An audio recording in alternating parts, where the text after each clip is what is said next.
The maid thought the room was empty of life. Her phone trembled in her hand as she confessed, but the man in the bed was listening. 3 days earlier, Miles Ashcroft had been officially declared unresponsive at New York Presbyterian Hospital in Manhattan. Doctors spoke in careful tones. Machines breathed for him. Paperwork was signed, and the word coma settled over the room like a final sentence. By nightfall, he was moved under constant medical supervision to a private recovery residence in Scarsdale, New York, a place designed for silence, not hope. Noelle Ashcroft was told her father might never wake up. She did not cry at first. She simply sat on the edge of the bed in her red sweater, holding his fingers like she was waiting for permission to grieve. Miles lay perfectly still, eyes closed, breathing slow, heart steady beneath the quiet rhythm of machines. To the world, he was gone. But to himself, he was listening. Miles Ashcroft had not fallen into a coma. He had chosen silence. Months of suspicion had taught him that loyalty was never shown when power was present, only when it disappeared. So he vanished on purpose. He wanted to hear the things no one would ever dare to say to his face. Doctors, staff, business partners, family. He had prepared for betrayal. He had not prepared for truth. By the second night in Scarsdale, the house had adjusted to a new kind of living one, where footsteps were quieter, voices were careful, and everyone spoke around the man in the bed as if he were already a memory. Everyone, except the maid. Naomi Pierce arrived just after dusk, riding the train in from Newark, New Jersey, like she always did. She removed her coat at the door, washed her hands in silence, and went straight to Miles' bedside without being asked. She spoke to him softly, not because she believed he could hear her, but because she believed he should not be alone. Noelle slept in a chair by the window. The machines whispered. Rain traced slow lines down the glass. And then, Naomi's phone buzzed in her pocket. She stepped into the shadowed corner of the room, glancing once at the motionless man in the bed. Her hands were shaking as she lifted the phone to her ear. Her voice broke before the first sentence was finished. "Mama, I can't keep this inside me anymore." Miles heard everything, every tremble, every pause, every word she believed would die in the air between the phone and the dark. Naomi spoke like someone finally laying down a burden she had carried for years. She cried softly, not loudly enough to wake the child, but not quietly enough to hide the truth. And with every sentence, Miles realized he had not staged a loyalty test. He had opened the door to a confession that would silently rewrite the lives of everyone in that room. What was Naomi about to reveal that she believed no living soul would ever hear? Before we continue, please like, share, and subscribe, and tell us in the comments where you're watching from. Now let's dive back into the story. The move from Manhattan to Scarsdale happened just after sunrise. A quiet transfer, no headlines, no family press conferences, only whispers between medical staff and the hum of a private ambulance pulling up to the side entrance of a large, gated estate. Miles had been in the ICU for 6 days before the decision was made. Too many prying eyes in the city. Too much noise. Here, in Scarsdale, things could be controlled. The private medical suite had been constructed in record time. Clean, sterile, luxurious. A quiet machine of its own. Everything operated in low voices and efficient footsteps. The curtains remained half closed. The temperature, exactly regulated. Even the clocks seemed to tick softer inside this house. The lead doctor gathered the staff in the hallway on the first morning after the move. Brain activity is minimal. Prognosis is unclear. There was no discussion. Just the note of finality in his tone. The machines spoke louder than anyone now, ventilators cycling, monitors blinking. Miles lay in a wide, custom hospital bed that looked too big for his motionless frame. His eyes remained closed, his hands still. Naomi stood at the foot of the bed, her hands folded tightly in front of her. She watched the rhythm of the machines, the mechanical breathing, the synthetic pulse. She had seen patients like this before, but never in a place like this. Never under such thick, quiet tension. Upstairs, Noelle sat in what used to be her father's music room. She hadn't cried. She hadn't asked for updates. But the weight in her eyes told its own story. Once, she had asked Naomi quietly. "Do you think he's already gone?" Then she'd looked away before an answer could come. Time moved differently in the house after that. The air changed. The days blended. Staff walked more carefully. Words were chosen with more caution. Even laughter, if it happened at all, sounded strange in the echoing hallways. It felt like the house was holding its breath.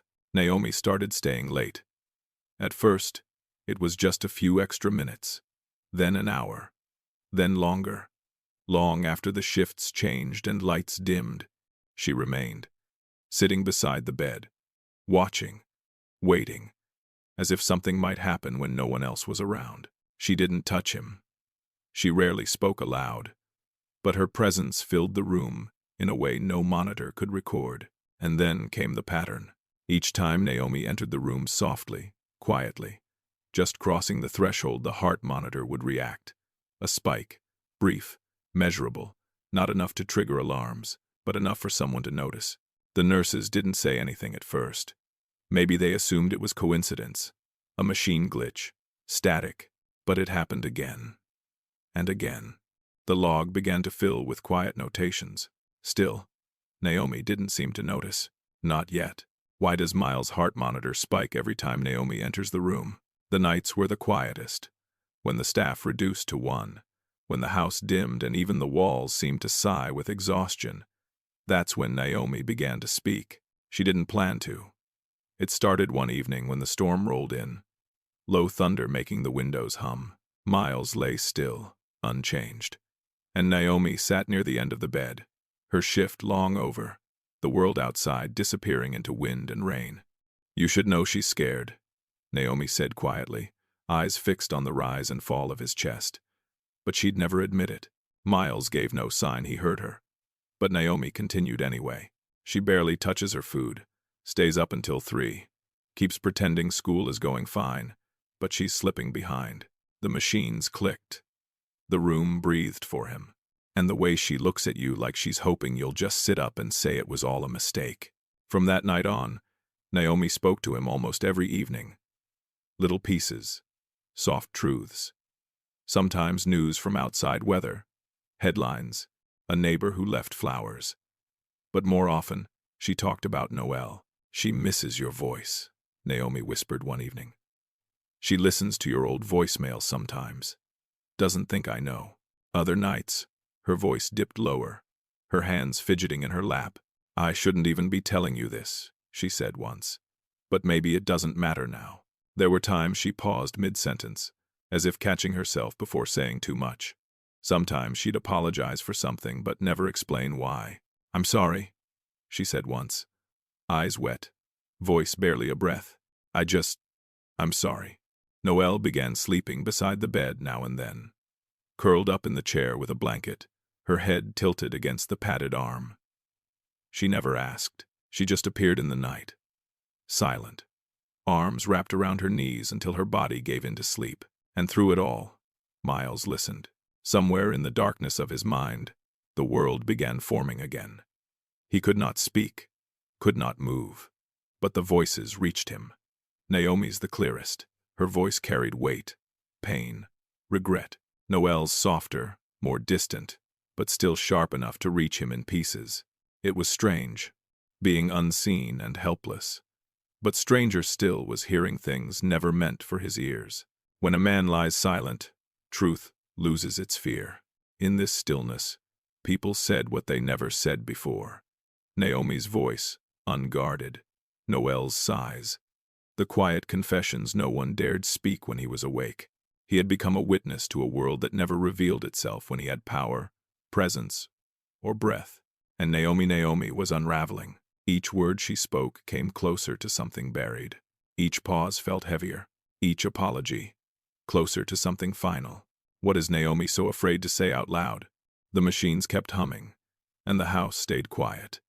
But Naomi's thoughts were anything but still. Sleep had become slippery. Even when her eyes closed, her mind refused to rest. She found herself drifting back farther than she wanted. Back to her first year with the Ashcrofts. Back before the medical suite. Before the silence. Before the tension thickened into what it was now. It had been spring.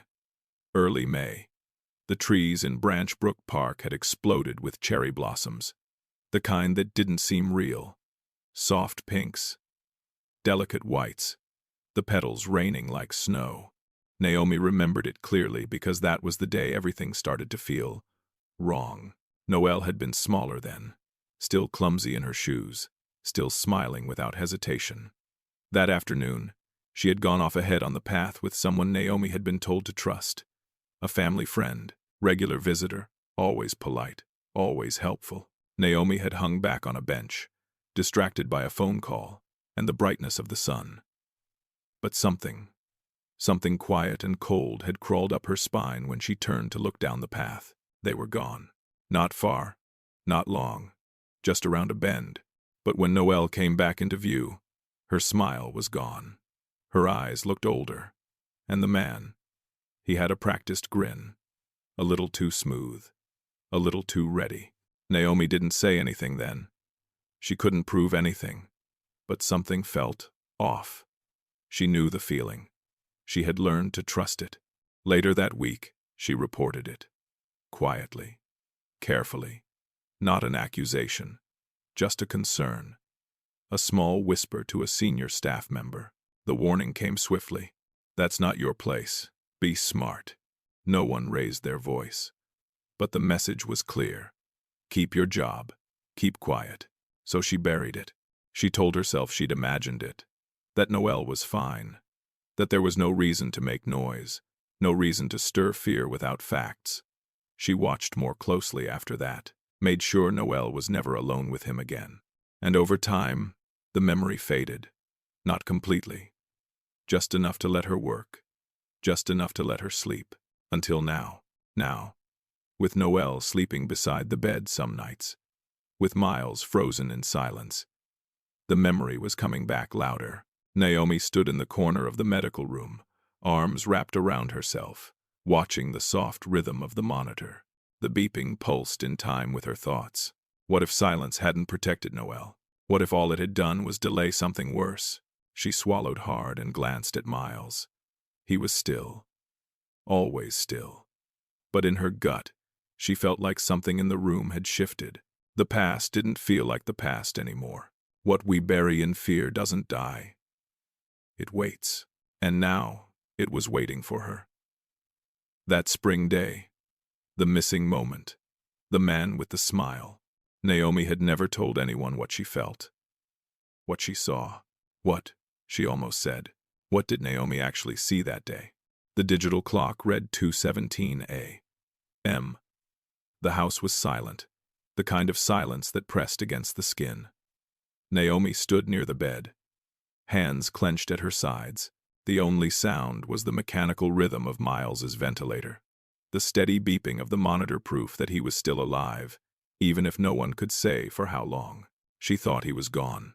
Not dead, but unreachable. A man trapped too deep inside himself to ever return. A presence without presence. Naomi's fingers trembled as she reached into her pocket and pulled out her phone. She moved quietly to the corner of the room, keeping her back to the bed, as if that would make her words feel safer. She hesitated, then tapped a contact labeled with just one letter. Someone from Newark, a sister, or maybe an old friend, someone who had known her before all this, someone who remembered the girl she used to be. The call connected. Naomi's voice was already breaking before she spoke. I can't, she choked out, then swallowed hard. I don't know what to do anymore. There was silence on the other end, the kind that invited truth, and Naomi began to confess. Through tears, she spilled it all. The memory from years ago, the day in the park, the look in Noelle's eyes, the man with the too friendly smile, how something in her gut told her to speak up and how she had. Just once, and they told me to stop, she whispered. To be smart, to be quiet. She turned her face toward the wall, as if shame could be hidden in shadows. I was scared. I needed the job. And she seemed okay after that. I thought I'd fixed it. That silence was the safest thing. Her voice cracked. But what if it wasn't? She sank slowly to the floor, the phone still pressed to her ear, her back against the cool wall.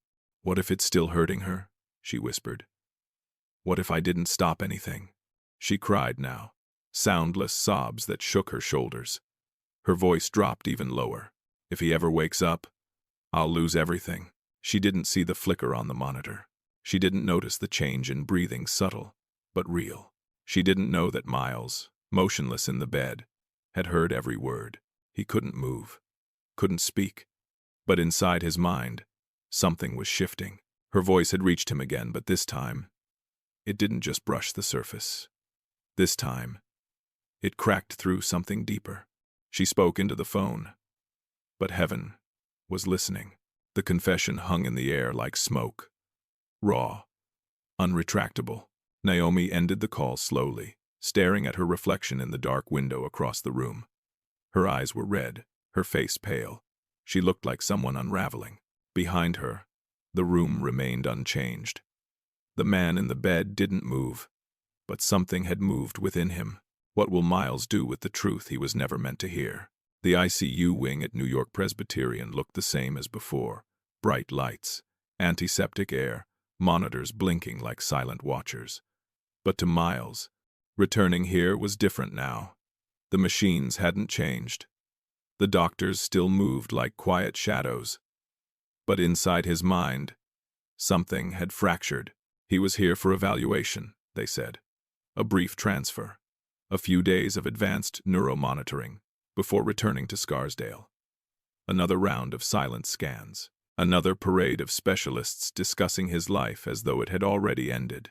Outside the room, 2 doctors stood near the nurse's station, voices low. If there's no meaningful improvement in the next 3 months, the family will have to consider long-term life support. Words spoken clinically, coldly. They had no idea he could hear them, but Miles heard everything now. And worse, he remembered, the phone call, Naomi's voice, her shaking sobs in the corner of the room, just feet from his bed. If he ever wakes up, I'll lose everything.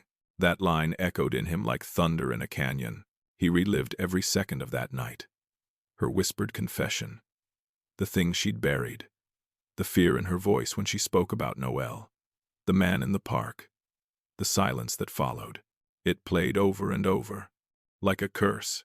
Inside him, rage and mercy collided, a war without clear sides. He wanted answers, names, justice.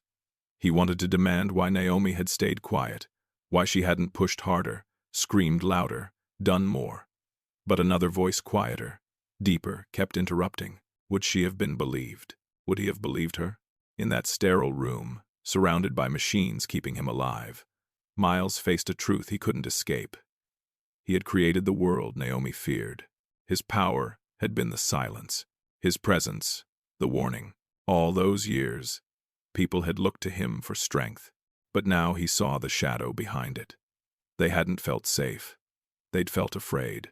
And Noel, the thought of her, vulnerable and small, brushed by something dark, something he hadn't seen, hadn't stopped, made something inside him crack. He couldn't move, couldn't scream. But if he could have wept, he would have. He had built an empire, controlled rooms with a single look, moved entire markets with a word. But now, for the first time, he had no leverage, no deal to offer, no influence to wield. So he did the only thing left to him. He prayed. For the first time in his life, he asked God for truth. Not power, not rescue, not revenge, just truth, even if it broke him. The machines blinked. The night wore on. Outside the hospital window, Manhattan glowed with cold, uncaring light. Inside the ICU, Miles lay still, but something inside him had shifted. He knew the truth now. The question was, what would he do with it? Will he wake as a judge or as a father? It happened just after dawn. A nurse had entered the recovery unit to check the machines, not expecting anything unusual. The room, like always, was dim and still. The equipment blinked in quiet rhythm, recording signs of life in a man who had shown none for weeks. Then, the nurse froze. Miles' eyes were open. No gasp. No sudden movement. Just 2 open eyes, focused, steady, alive. Doctors were called in immediately. One examined the neurological readings. Another began issuing soft, rapid orders. The word they kept repeating was unexpected, spontaneous eye tracking, patient responding to visual stimuli, possible consciousness recovery. But to Miles, it wasn't unexpected. He had been present all along. The silence, the prayers, Naomi's voice, the truths that had clawed their way into his mind and refused to leave. Now, his body was beginning to follow. Naomi wasn't in the room when he woke. Her shift had ended a few hours earlier. She didn't know what had changed. Not yet. Instead, the first person brought in was Noelle. She moved cautiously, her hand clenched tightly around the edge of her sleeve. She stopped just inside the door, eyes searching for something familiar in her father's face. He looked at her, and for a moment, neither of them moved. Noelle came closer, slow steps over sterile tiles, until she reached the side of the bed. She reached out first. Her hand slipped into his, hesitant and small. He didn't squeeze it. He just held on. He didn't speak. No words. No greeting. No fatherly apology or reassurance. His silence said more than anything else could have. Noelle blinked quickly, then nodded once, as if she understood, as if she didn't need to hear him say anything. A doctor stepped forward, quietly explaining that vocal ability might take time, that motor control was uncertain, that recovery was layered. But Miles wasn't thinking about muscles or speech. He was thinking about what had been said in this silence. He was thinking about what hadn't been. Sometimes, resurrection makes no sound. The machines continued to hum. Nurses whispered outside the door. But in that room, between father and daughter, the weight of survival settled like a stone. He looked at Noelle and wondered how much she remembered, how much she had been told, how much had been hidden in the name of protection. And then, behind his stillness, a deeper question surfaced. Who would come through that door next? Naomi. She had spoken the truth when she thought he was unreachable. She had cried beside his bed when she believed he was already lost. She had said what no one else had dared say. And now, he was awake. But it wasn't just her face he had to see next. It was everything that her voice had brought with it. Who will he face first? Naomi or the truth itself?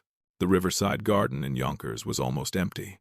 A few scattered benches, the occasional jogger, and the soft hush of water brushing the stone embankment. The air carried the chill of late afternoon, and the trees were just beginning to lose their leaves. Miles sat on a wooden bench, his posture straighter than it had been in weeks, though the cane beside him told its own story. His recovery was slow, uneven, but this meeting, this moment, had nothing to do with physical strength. Naomi arrived a few minutes after the hour. She didn't rush, but her steps were unsteady, as if the ground itself might open beneath her. She sat without being asked, across from him. For a long moment, neither of them spoke. Then Miles turned his head and looked at her, not with anger, not with softness either, just a quiet steadiness. "I heard the call," he said. That was all it took. Naomi's shoulders collapsed inward.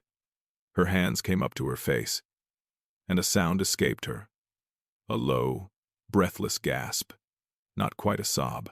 It was the sound of someone who had rehearsed every version of disaster in her mind, and now couldn't tell which one had finally arrived.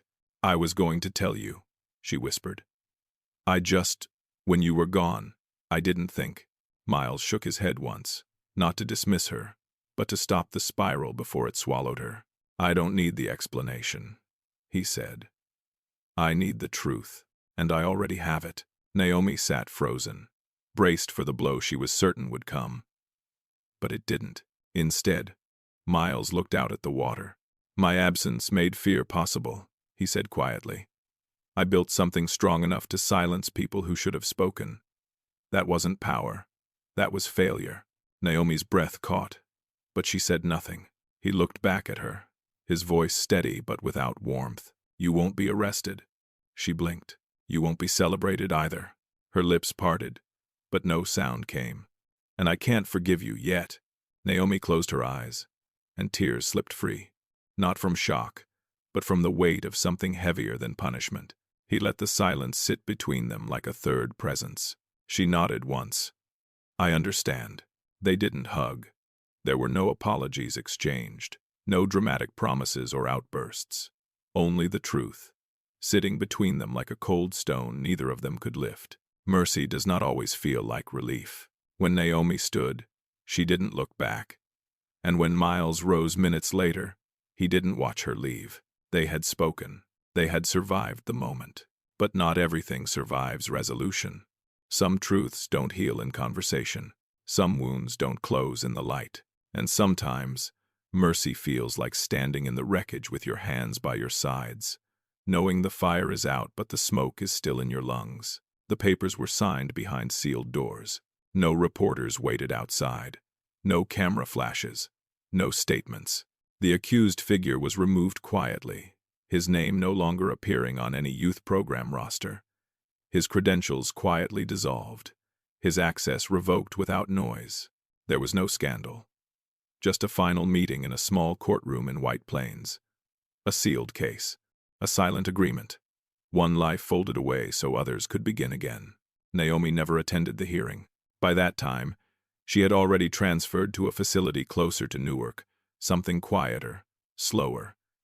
She didn't speak much about what happened, not to her colleagues, not to her neighbors, but something in the way she walked, lighter, steadier, told its own story. She was rebuilding. She took the long way to work now, passing by the small bakery her sister loved, the church where they used to sit as girls.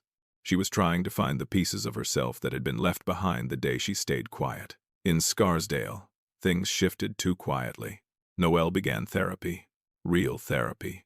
Sessions focused on memory, emotion, body language, on learning how to name what hurt, even if she couldn't always explain why. She didn't talk much at first, but she showed up. That counted. Miles came with her sometimes. He sat outside the door, his cane resting across his lap, listening to the sound of healing he couldn't force. He didn't try to lead. He didn't try to fix. He was just there. In time, he was invited in. Slowly. Gently. Their relationship was nothing like before. Not soft. Not easy. It was awkward. Fragile. Honest. Noelle asked hard questions. Sometimes Miles didn't have answers. Sometimes his silence was the answer. But nothing was hidden anymore. There were no closed doors in the house now. No unspoken memories pretending to be forgotten. Naomi didn't visit. Not often. But letters passed between them, simple notes. Updates. Quiet peace. Forgiveness, if it existed, lived between the lines. At night, Miles sat near the window of his study, a book open but unread in his lap. He would listen to the sounds of the house, Noelle's footsteps above, the distant hum of the refrigerator, the wind pressing gently against the glass. Not everything was fixed. Some things couldn't be. But nothing was being ignored anymore. The truth had not come to destroy. It had come to name what hurt, what was missed, what was feared. And sometimes, that was enough. Some truths don't come to save us. They come to teach us how to live with what we cannot change.